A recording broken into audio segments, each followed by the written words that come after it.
Florida, particularly in our schools. And we know it's been a difficult year for many, many people throughout the state. We've obviously been focused on this before the coronavirus pandemic, but realized that the coronavirus pandemic has exacerbated some of the underlying issues. We have increased mental health assistance allocation by $25 million for a total of $100 million to put more counselors and mental health professionals in our schools and to ensure more students have direct access to the care that they need. And then all Florida school districts successfully completed the first year that required 5 hours of mental health instruction in grades 6 through 12, which we think is a good step forward. We've also created Hope Ambassadors, a youth peer-to-peer student volunteerism and mentoring program, and that's really just the beginning. So this is important. It's not always the easiest issue, but it's something that's really, really significant. It's something that we've got to tackle. So I'm going to introduce the First Lady, and then she'll introduce. We have Coach Lou Holtz, who needs no introduction. We got Richard Corcoran.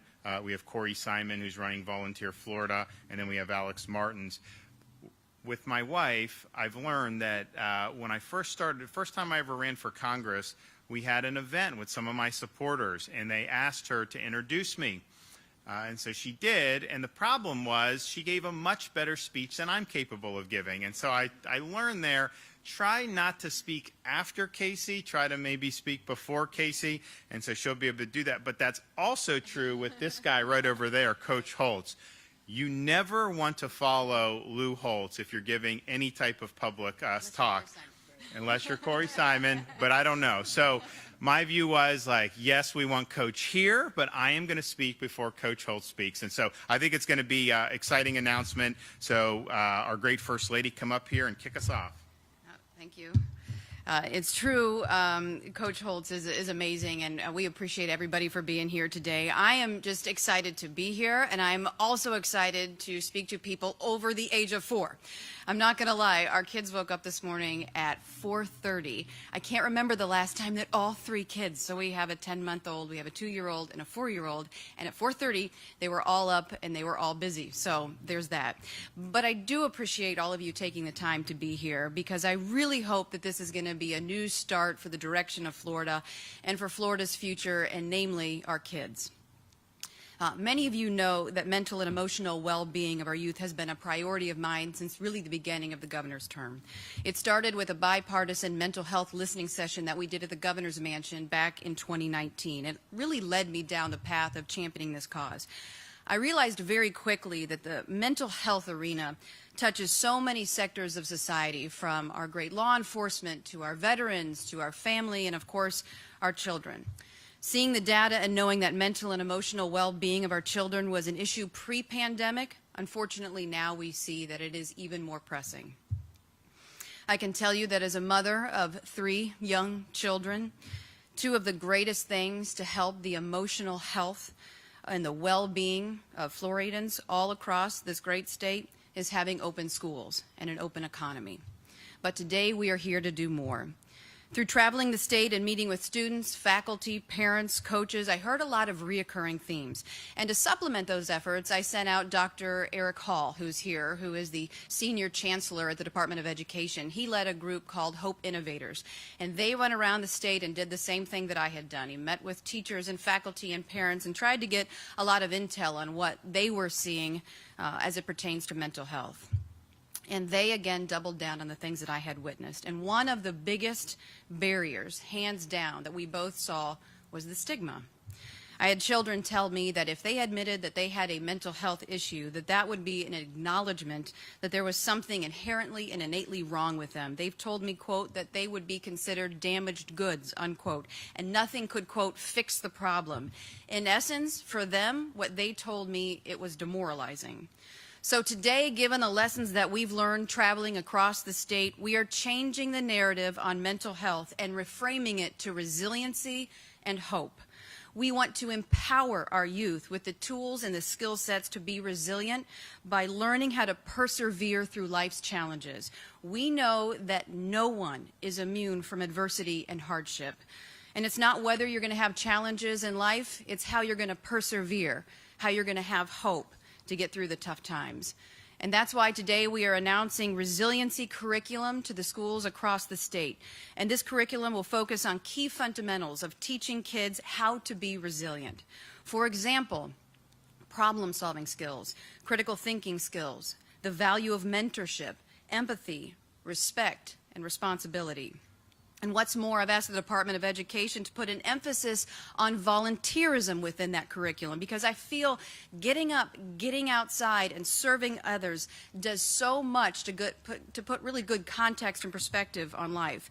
Doing good for others obviously helps those in need, but providing that help does tremendous good for our own emotional well-being. Additionally, I've asked the Department of Education to incentivize physical activity, as I feel exercise, as it relates to our emotional well-being, cannot be understated. Getting outdoors, running around, getting fresh air in the sun does so much good for our overall well-being. So why are we here? So why are we in the Amway Center, home of the Magic, surrounded by some pretty tremendous folks? Well, because it's one thing for me to say all of this. It's another thing for the governor of the great state of Florida to say this. It's another thing for the commissioner of education to say this. But it is something quite different if professional athletes who are respected and looked up to by millions of kids across this state lend their voice and their story of being resilient and persevering through tough times. We believe that they can empower and inspire kids throughout the state, and more importantly, give them hope. And to that end, we are excited to make an unprecedented announcement again, and that we are partnering with major sports teams and organizations all across the state of Florida. The great Orlando Magic, they're just one, but we're also really proud to be partnering with the Orlando City Soccer Club, the Orlando Pride, the Miami Dolphins, the Tampa Bay Bucks, the Miami Marlins, the Tampa Bay Rays, Inter Miami CF, the LPGA Tour, the Miami Heat, NASCAR, the Tampa Bay Lightning, and the Florida Panthers. We believe that this is an extremely powerful message that these organizations are uniting in an unprecedented fashion for the singular mission of supporting Florida's children by empowering them to be resilient, to persevere, and to have hope. In addition to sports legends, athletes, and coaches, they're all rallying around this as well, because they understand that what it takes to persevere. The athletes and the coaches, too, embody the essence of a never quit, have hope attitude. Through their generosity and graciousness and all of the support of these prominent organizations, the athletes are going to be on the front lines communicating this message of resiliency and hope directly to Florida's children. And I want to give you a quick preview of what that's going to look like.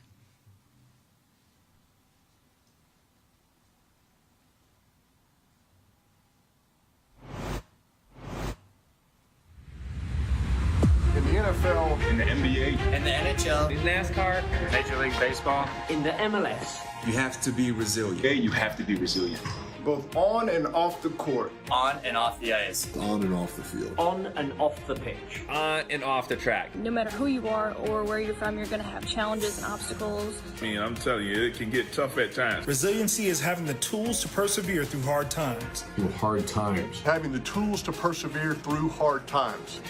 You're going to have losses. You're going to throw interceptions. You're going to fumble the ball. Being resilient is having the ability to bounce back from a failure. I've battled through losing streaks. I've battled through injuries. Doesn't matter what people say, what happens to you. You always have your goals on your mind and you just persevere through it. Resiliency means you're not taking no for an answer. You're going to find a way to win. It means never give up. The discipline to keep going, to see it through, that's perseverance. You keep going because you believe in your dream, because you believe in yourself, and you believe in the bigger cause that you can really accomplish great things. I had to push for the work. I had to grind. I had to believe. I've had to use a lot of those skills to push through some of the obstacles I've had to go through throughout my career. But with the right skills and attitude, I've learned to overcome obstacles. I've learned to overcome obstacles. And so can you.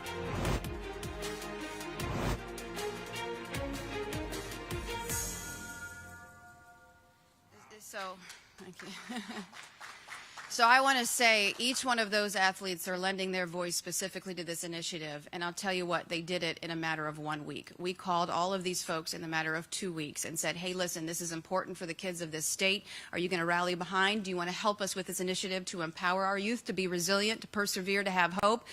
And all these great guys and gals, all of these great institutions and teams across the state said absolutely. So this is really a beginning point for something that I think is going to be tremendous for this state and, more importantly, for the overall well-being of our children and our families.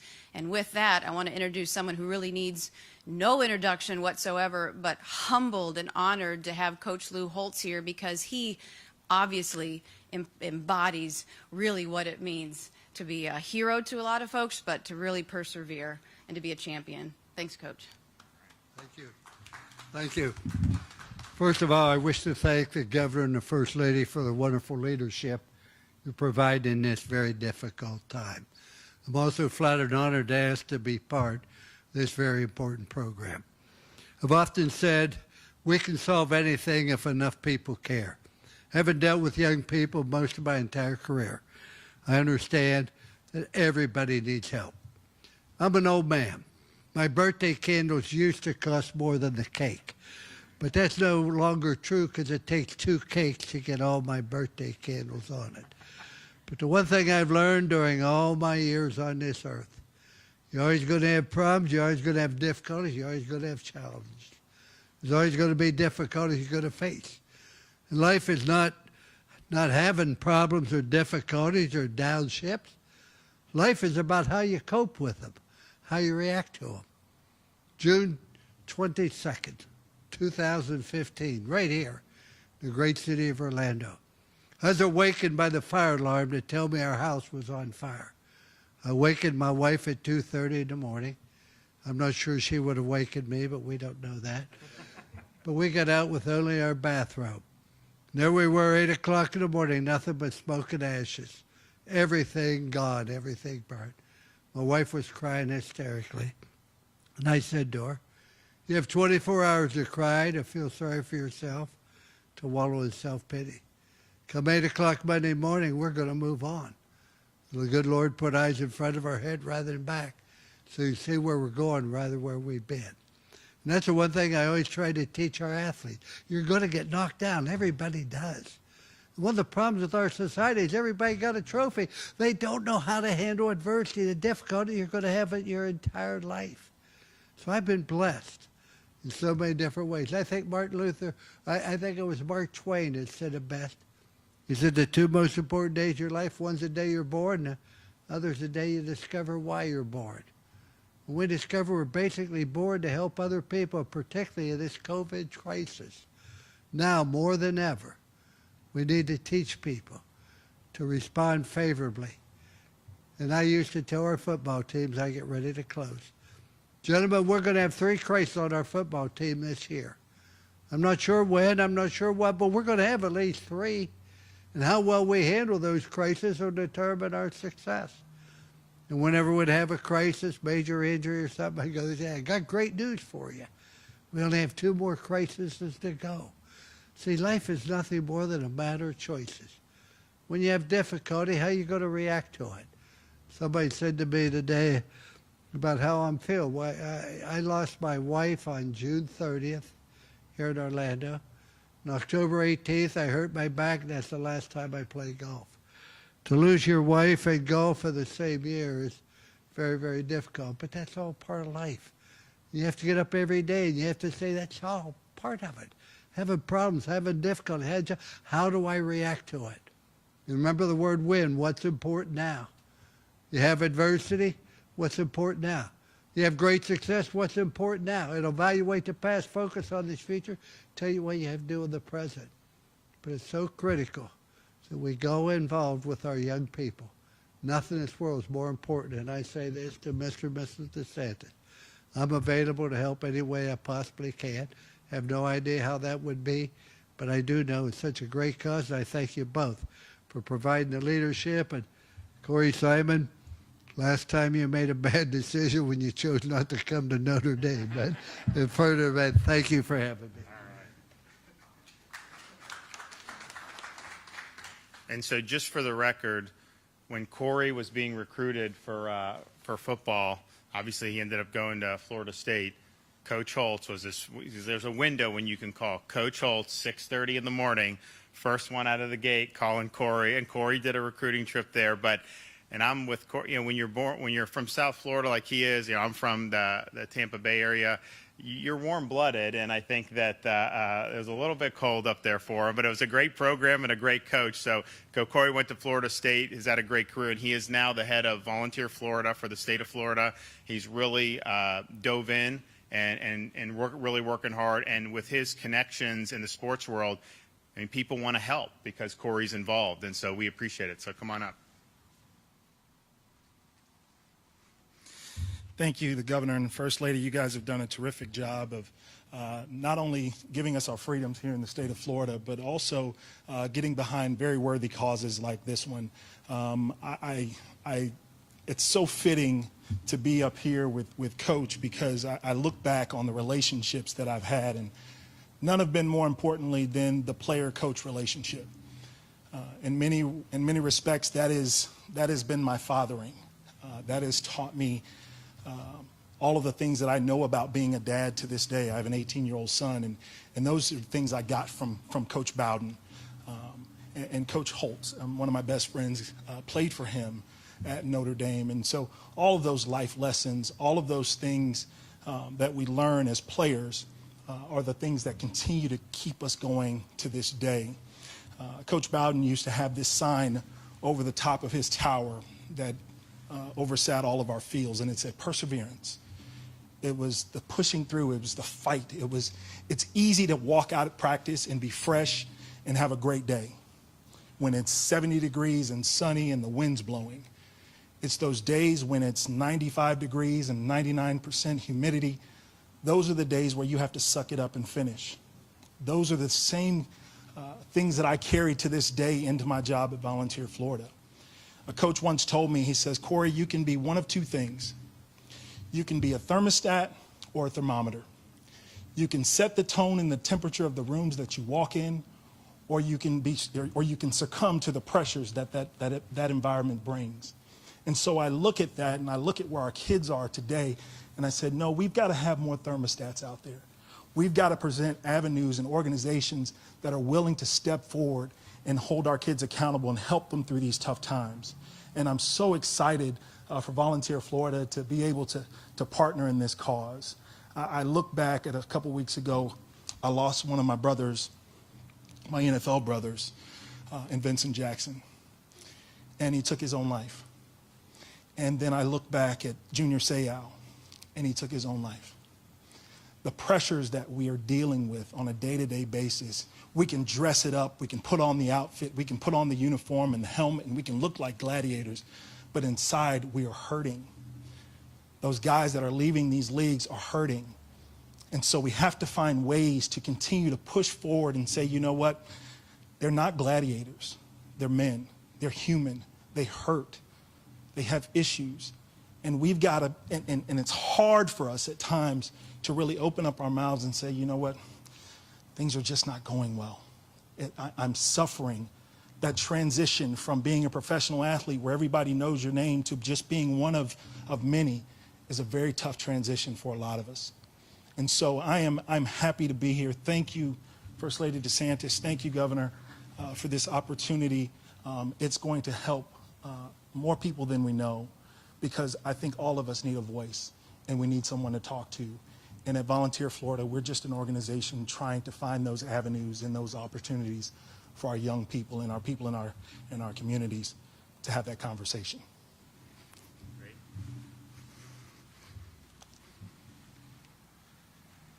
Well, we have the Magic have been great. They're wonderful in the community, and so Alex, bring you up here to say a few things, but we want to thank the organization for immediately stepping up. There was not even a hesitation about them wanting to help out with this, and as they do so many other things. And so I think the last time my wife and I were at Amway was the playoff game against I guess that was 2019, right, against the Raptors, and obviously that was a pretty good team that they had to go against. And so we're glad that you guys at least have some fans, and hopefully be able to have more very soon if the NBA allows. Come on.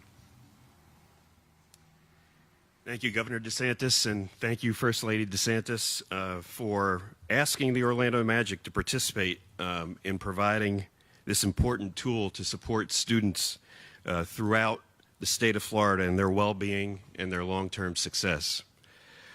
You know, our mission statement at the Orlando Magic is to be world champions on and off the court, delivering legendary moments every step of the way. Part of delivering those legendary moments and part of being world champions off of the court is our commitment to our community. And at the heart of our commitment to our community is our focus on supporting at-risk youth here in Central Florida. We're proud to be a part of this critical initiative with the Governor and the First Lady, and to use our platform to help reframe the way that we talk about mental well-being and combine it with a focus on resiliency for our state students. Our players, our coaches, our staff, similar to students, exhibit the need for resiliency every day, both on and off the court. Thank you to the Governor and First Lady for allowing us to be a part of this program. While we face different challenges, I'm confident as a sport and as an industry that we can encourage students to learn strategies for overcoming obstacles of any size and to help each and every student grow and succeed. We're excited to be a part of this program and this initiative, and we look forward to working together to see its success. Thank you very much. And then last but not least, our Commissioner of Education, Richard Corcoran, who's been very busy in the last year and has done really an admirable job. You look, people are still trying to get their kids in school in many big parts of this country. And we had to face, I mean, it was obviously controversial. It shouldn't have been because I think the way the science is, but it was. And Richard really helped lead the way on that. And if you polled parents, I doubt very many of them would wish that they didn't have the ability to send their kid to school in person at this point. And truthfully, he's very complimentary, but that's having it. Leadership is everything, and we are blessed and fortunate to have a great leader who looked at the data and looked at the science and read and read and read, talked to the stakeholders. That's why our schools are open, and that's why kids are participating in sports and getting face-to-face instruction. So honestly, Governor, I can't thank you enough for your great leadership. I also want to note that he definitely has a great sense of humor. When he got up here and he told you that he speaks first because he doesn't have to follow his First Lady, Casey DeSantis, and then they talked about not wanting to follow Lou Holtz or Corey Simon, and then guess who has to follow Lou Holtz, First Lady, and Corey Simon? Not exactly fair. But I just want to compliment the First Lady. This is something she's been working on since the day they took office. And the Governor mentioned it, already great successes, up to $100 million in mental health funding. We're already seeing the 5 hours of required mental health instruction done by all of the districts. The Hope Ambassadors is up and running with the tour that the First Lady and the innovators for Senior Chancellor Hall have gone through the state. And now, with this initiative, it's another opportunity at the First Lady's insistence that we go back and look. We have required instruction for everything under the sun, English, math, science. We also have in there character education. The only one of our required instructions that does not have standards is the character education. And Coach Holtz mentioned it, but Martin Luther King says it all the time. Education, at its best, at its finest, when it's done right, it's getting that world-class education that we've been working on with rewriting the standards, eliminating Common Core, getting teachers more money. All of that is to create world-class education and give that education and that intelligence to students. But Martin Luther King also said intelligence, the education, and character, that is the true goal of education. And we've lost some of that character education. And to what Corey Simon was talking about with some of his colleagues that he played with, is when you miss on the character education and you don't start at those early grades, like the First Lady's asking us to go through and write these standards on character education, what happens is what Frederick Douglass says. It's really easy if you do it right and you build around intelligence and character to raise up great children. And it's a lot easier to do that than fix broken men. And that's what we're seeing. And so if we can go back in, redo the standards, and now we already have all of the virtues, the Resiliency Florida virtues are in CPALMs. That's our online library accessible by teachers and parents, and they can go in there and they can have a whole lecture and an entire curriculum around all of those things the First Lady talked about: responsibility, empathy. You know, when you emphasize volunteerism, again, Coach mentioned it about Martin Luther King. He said, if you don't get up every morning and you're not trying to figure out how you can help others, you're missing out on life. And it's the same thing. When we get these kids and they're volunteering and they're going out there and they're selflessly helping others, it builds a great society of empathetic people, people who are responsible, people who can celebrate adversity and have that resiliency to conquer the world. And when you do that, you don't just end up with great educated students, you end up with great citizens, great spouses, great participants in society. And that's what's going to carry us for the next 200 years. So all of this and building it and putting it together is literally going to be something that will be game changers, not for our students, but for our communities. And so I just want to thank you, First Lady, for all your great work.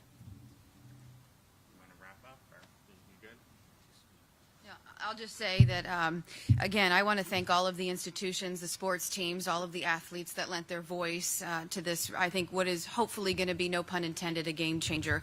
And everything we talked about is up now, available on CPALMs, and this is just really the start of it. And from here, we're going to be doing a lot. We're going to be going out regionally. We're going to be talking directly to a lot of these teams about what can we do to inspire our kids to have hope, be resilient, and persevere. The Hope Ambassadors that he mentioned a second ago that's been talked about, that's a club that we started. And basically, these kids, it's not mental health or emotional wellness in any way aligned. What it is are kids who live by the golden rule. So if they see a child sitting by themselves in the lunch room, they would be the first person to get up and go over and sit next to them. Or if there's a new student in the school, a Hope Ambassador would be the first person to show them around. So while all of this seems very simple, respect, empathy, critical thinking, problem solving, resiliency, volunteering, exercise, living by the golden rule, while that seems simple, it is a big difference in the grand scheme of things. And so I'm honored to have great people here, the governor, obviously Coach Holtz, Alex Martins, Corey Simon, Commissioner, everyone, to be rallying behind this. And so I appreciate you guys taking the time to be here for it. Great. All right. Thank you. Thank you. Thank you. And we'll have some great news probably early in the week on Johnson. I can do a question. Yeah, sure. Yeah. Yes, ma'am. No worries. Sure.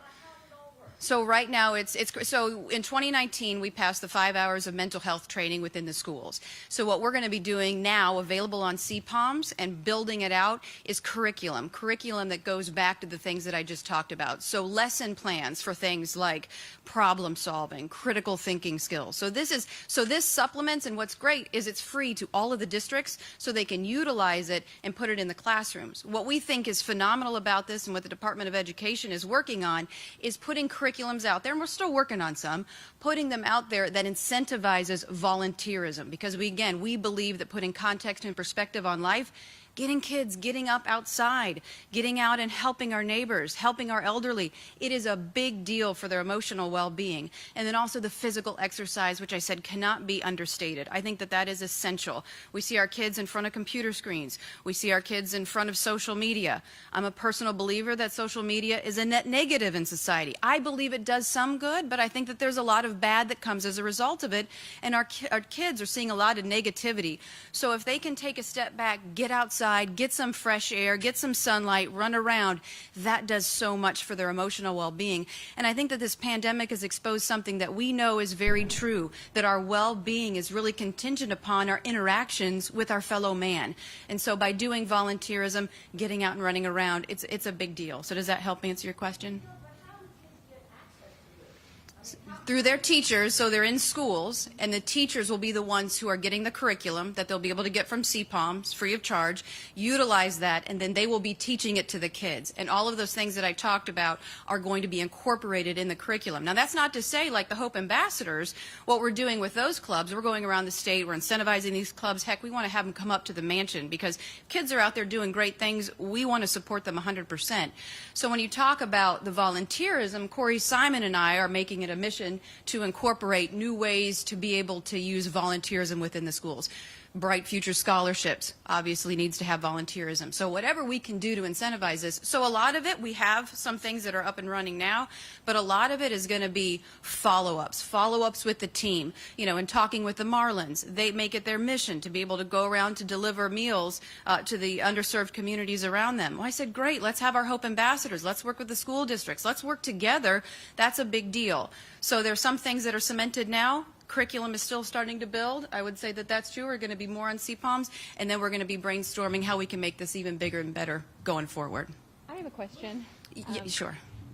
If you can explain a little bit about how you're going to connect some of the athletes' voices with the students. Will it be through videos like this that they watch, and will this be required? It's a great question. Yeah, that's a great question, because another thing that I heard, and I think Dr. Hall would say too, and just going around and listening to students, when they're scanning social media and they're looking at Snapchat or they're looking at Facebook, I don't know how many kids look at Facebook. I look at Facebook. When you're looking at that, you see so much negativity. The kids told me, wouldn't it be great to have a counterweight, a counterbalance to that, to have some hope and optimism. So when they're on social and they're seeing all these things that are making them feel down, boy, you see these guys and gals talking about persevering, talking about having hope. I had a tough time. You can get through it too. Just, it's going to be okay. That is going to be a big deal. So the private sector is big with this too. We're going to be micro-targeting kids, hopefully to their Snapchats, wherever they are, to provide these messages from people like Peyton Manning and Joey Logano and all the guys you just saw a second ago, and gals. So I think that's going to be something special. You know, relatability and being able to hear someone's story, to be able to see that these athletes, like Corey Simon said, they put on their helmet, they're Teflon, but at the same time they're human, and they go through problems, and they persevere. And if kids can see that and be like, man, if they can admit that they've gone through some tough times, maybe that'll give me a little bit of hope that this too shall pass, and it'll be okay. I just have to persevere. So I think it's a big deal. It's a good question, because we've got to get it in front of their eyeballs. Hello. Yes.